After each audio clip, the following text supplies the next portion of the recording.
with breaking news. In a major escalation of the crisis in the Middle East, Iran has started a direct attack on Israel by launching dozens of drones to attack targets there.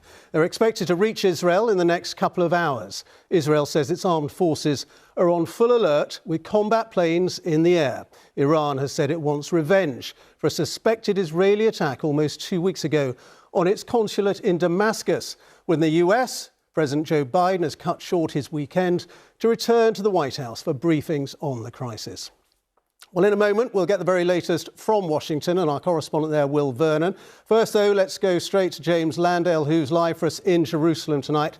And James, this is an attack that Israel has been expecting for several days now. Yeah, that's right, Ben. Ever since that attack on the Iranian consulate in Syria, there's been growing speculation that Iran will have to respond in some way. There's been talk about different types of attack, but it now appears that attack is underway. Military spokesmen here in Israel say that drones have now been launched from Iran. They are directed towards Israel. There have been reports from Iraq of many drones being seen in the sky. The Israeli spokesman said that those drones will take some hours before they reach their target here. And he says that he's confident that Israel's air defenses will shoot them down. Earlier today, just before this attack was formally confirmed, the Prime Minister Benjamin Netanyahu gave an address to the nation saying that his country would overcome all its enemies. Israeli citizens. In recent years, and even more so in recent weeks, Israel has been preparing for the possibility of a direct attack from Iran. Our defense systems are deployed. We are prepared for any scenario, both in defense and attack. The state of Israel is strong, the IDF is strong, and the public is strong. Now, as you heard there, the Israelis at the moment are just talking about drones, but the Iranian Revolutionary Guards have put out a statement saying that they are attacking with drones and missiles too.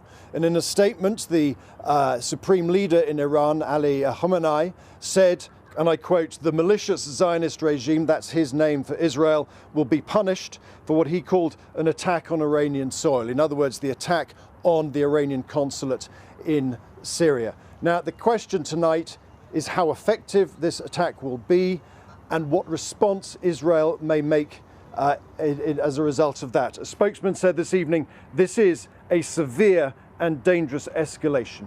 Ben. All right, James, thank you very much indeed. That's James Landale live in Jerusalem. Let's go to Will Vernon in Washington.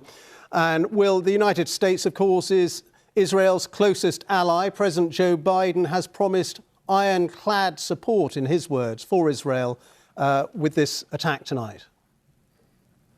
That's right, Ben. President Biden is back in the White House. He earlier cut short a weekend away in Delaware to come back to Washington and attend that urgent National Security Council meeting. And we've had a statement from the National Security Council saying Iran has begun an airborne attack against Israel. President Biden is being regularly updated on the situation by his national security team, who are in constant communication with Israeli officials. And it goes on to say that this attack is likely to unfold over a number of hours. And unnamed US officials have been speaking to US media saying that they expect this drone attack to be synchronized with missiles that could be launched later on. But as you said, President Biden and other US officials have repeatedly said over the last few days that American support for Israeli security is ironclad. And we know that US forces in the region are on alert and are ready to assist the Israelis with protecting their territory. But US intelligence officials here reportedly